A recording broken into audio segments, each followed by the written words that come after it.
di ba? Ibang-iba na itsura ni Kapitan, pero malamang mahusay pa rin humawak ng pana. Naalala niyo yung nandun tayo sa Begje? Ang layo nung kalaban, pero natamaan niya. Oo nga. Kapitan! Uy! Kapitan! Kapitan!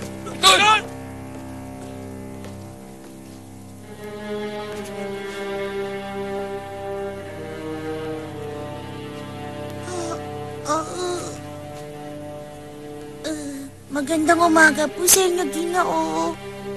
Tinutusan ako sunduin ka. Ni Tia? Tayo na.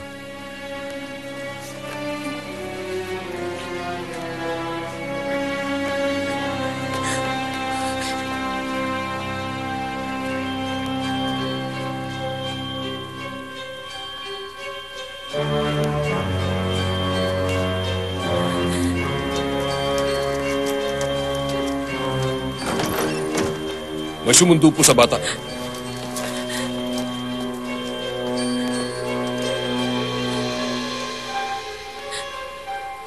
Hindi. Hindi! Sabi ni Tiniente Gamdang pinasusundo niyo raw yung bata. Bitiwan mo ko! Nanganganib si Ajik! Baka naglalaro lang sila. Ang watcher na kumuha sa kanya. Bitiwan mo ako! Anong tungkol sa Watson? Ano nangyayari? Kailangan ko makuha ang bata. Bakit kukunin si Ajik ng Watson? Yung bata. Si Ajik. Hanapin niyo yung bata.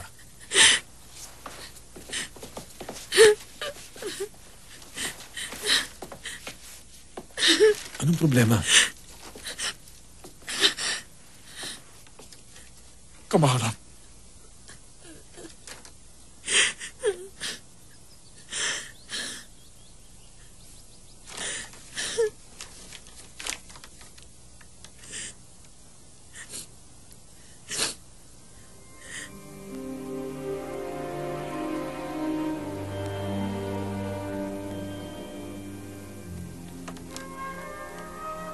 Para sa akin tong iniwang mensahe.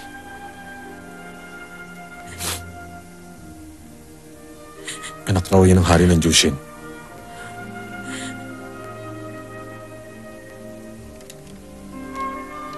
Kinuha nila yung bata.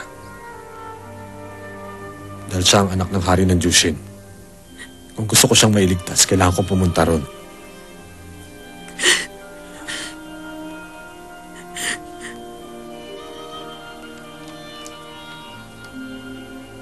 Pero ako ang hari ng Jushin. Yun ang sinasabi nilang lahat.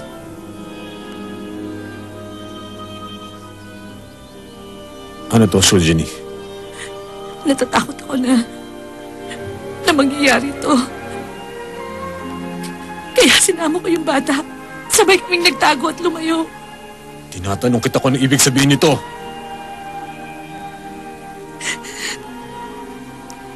Yung bata, si Ajik.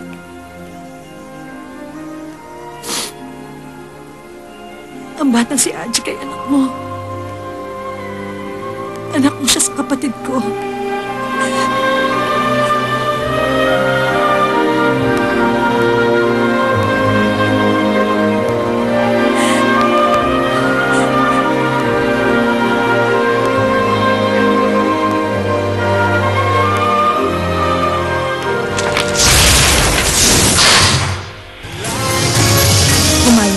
Dalhin mo sa akin ang puso mo, Dando. Maghihintay ako.